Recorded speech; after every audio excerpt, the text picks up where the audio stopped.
Hey there guys, it's User1Campbell and welcome to a brand new Q&A series. Hopefully it becomes a series. Anyways, with the amount of fun I've had with my 21st birthday Q&A, figured fuck it and do a Q&A series.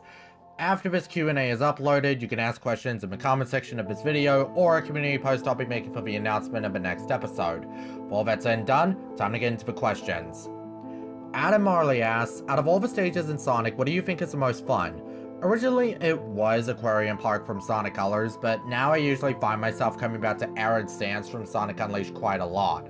A lot of people will say Rooftop Run is peak Sonic level. To me, I say Arid Sands is, since it has a perfect sense of reaction timing for risk and reward to maintain speed. The platforming in that stage is top notch, and the adrenaline impacting with the music on top of the level design just makes it the most fun for me. If you had to recast anyone, who would it be?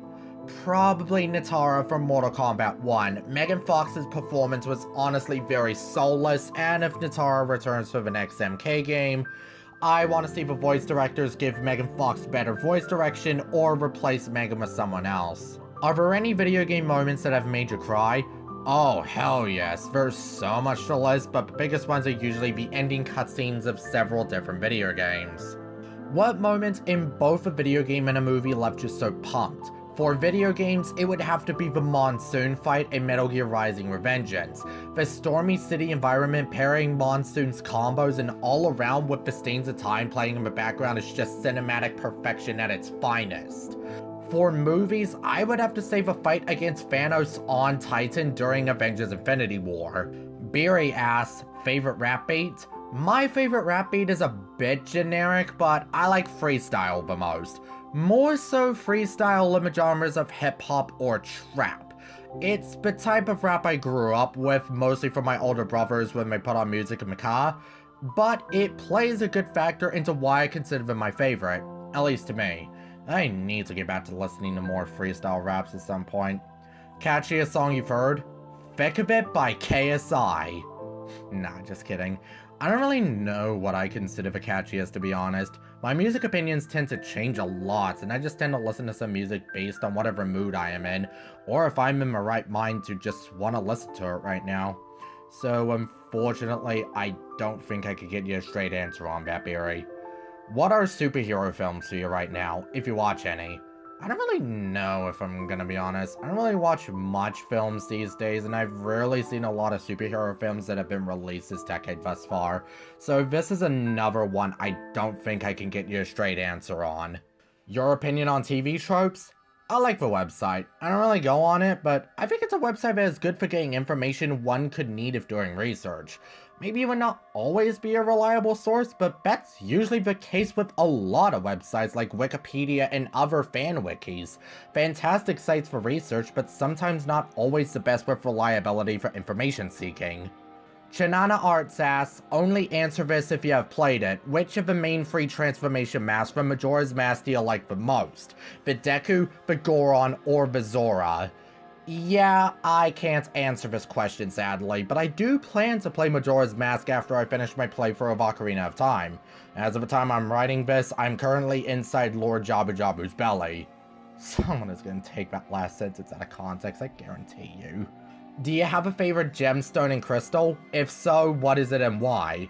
I'm a classical man when I say this, but diamonds. Its simplicity is glistening in my reflection, and honestly, I like diamonds because I think they're just romantic as fuck, especially with how they're crafted into engagement rings. God, I want to get married one day. Which style in Devil May Cry do you prefer the most? Trickster, Swordsmaster, Gunslinger, or Royal Guard? Honestly, it's a combination between Trickster and Swordsmaster. Nothing interesting for them being my favorites, I just fucking love them. Yes, that is my justification for them being my favorite Devil May Cry styles. I know you didn't ask, but I'll just say my third. Doppelganger style, or as I like to call it, Doppelgangnam style. If you got lost in an enchanted forest, what would you do? Honestly, I try to focus on the path in an attempt to find my way out. Sometimes maybe stand near a river if there is one to take in the beauty of nature. And eventually, maybe after a few hours if I'm still lost, I'll sit beside a tree and cry myself to sleep for a bit. Yeah, it's clear how objectively normal of a human being I actually am. Campbell said sarcastically. Why am I in such a mood today? Exfredds asks, what are your thoughts on Silent Hill F? I'll fully admit I haven't kept up with the stuff surrounding the game since its announcement in October of 2022, but honestly, it looks really cool. Love the fact the game is taking place in a Japanese setting, the footage gave me shivers down my spine, the monster designs are really cool, and building the game around the J-horror concept of finding the terror and beauty that when something becomes too immensely beautiful and perfect, it becomes deeply unsettling is really cool, is a unique approach that I don't think the Silent Hill series has ever taken. I hope this game does well, especially after the greatly positive reception of the Silent Hill 2 remake. Also, I will never forgive Konami for missing the goddamn opportunity to release the game in October this year rather than September.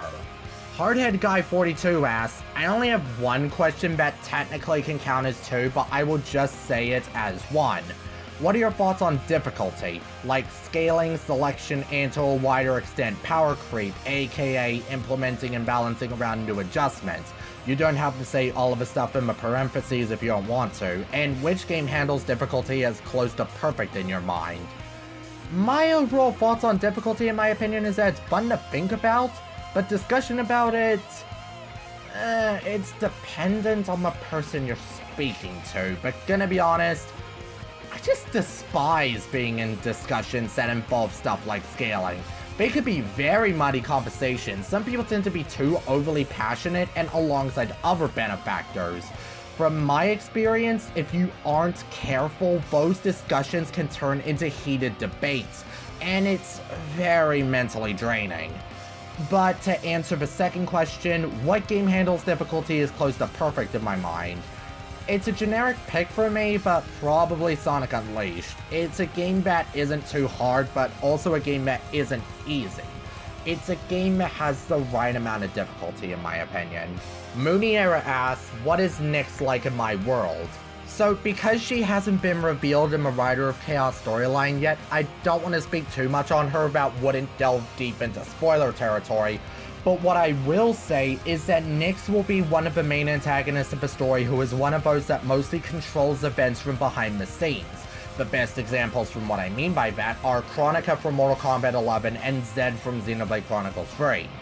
Nyx also has a maternal personality directed towards her subjects and especially towards me. I did say who Nyx is to my channel law's version of me towards a few friends in private, and I'm not going to reveal who she is, and for those of my friends that do know, they know who they are. I asked y'all also to not reveal who she is. Any voice acting advice? Yeah, I do. Basically, don't try too hard. Lines such as where you need to be angry towards someone or screaming, if you aren't careful, they will evidently come out as super forced out. My advice is basically when you're recording those types of lines, picture yourself in those scenarios, and if you feel the need to, clear your throat, have some water by your side, and this one isn't required but preferred. Try doing multiple takes and see which one was the best in your eyes. Maybe see if you could get a person or two to listen to those multiple voice takes and see what one is the best in their opinion. How did you figure out you were poly? Honestly, deep down, I guess I've always known I was polyamorous for years, but didn't realize it. But ever since I started hanging out with other people who have identified themselves as polyamorous, and have been or still are in polyamorous relationships, being around them kinda helped me realize that. I found out I was polyamorous last year. Another reason why is because of two characters from Fire Emblem Three Houses. Because of fucking course it was. And finally, XenoJamie 2003 asks, what is your favorite blade in Xenoblade Chronicles 2? The most obvious picks would be Pyra and Mithra for great damage and a fun moveset, and Spoiler Blade for very good damage and being the best healer blade in the game. Aside from those, Korra has really good attack speed, much like the prior blades I mentioned, and also a great healer, much like Spoiler Blade. And Shulk, despite only being playable in Xenoblade 2's Land of Challenge DLC, his visions are one of my favorite aspects about using him as a blade due to how they can be used to change the outcome of a battle. Combining one of the best things about the combat in Xenoblade 1 and having it make a return for the Land of Challenge just makes me happy. What Sonic music is your favorite? as of right now, I kinda have no clue. The Sonic series is one that has so much great music, but I can't ultimately decide on my absolute favorite. It can change a lot depending on my mood, but I guess if I had to pick my favorite currently, probably Without You by Casey Lee Williams for Sonic at Shadow Generations Dark Beginnings. Do you watch Avatar: The Last Airbender? Have I watched it? Yes. Do I watch it? No. Don't get me wrong, I completely understand the appeal that the show has, and I can't really say that there's anything wrong with it. I've only seen a few episodes a long time ago, but back then, as a kid, it wasn't a show I got myself into. I still don't watch it primarily because it's still never been my thing personally, but also despite the fact that I have a TV, I don't have any of the equipment to watch TV channels and shows.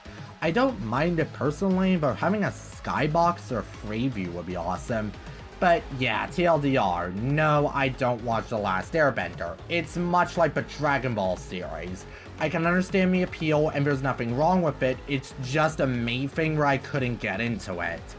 And with that, that is the end of today's Q&A. Thank you all so much for watching, and if you want to ask questions for the next Q&A episode, ask them down in the comments or on my community post, which I'll leave in the description after this premiere is finished. Until then, I'm User1Campbell, and see you all next time.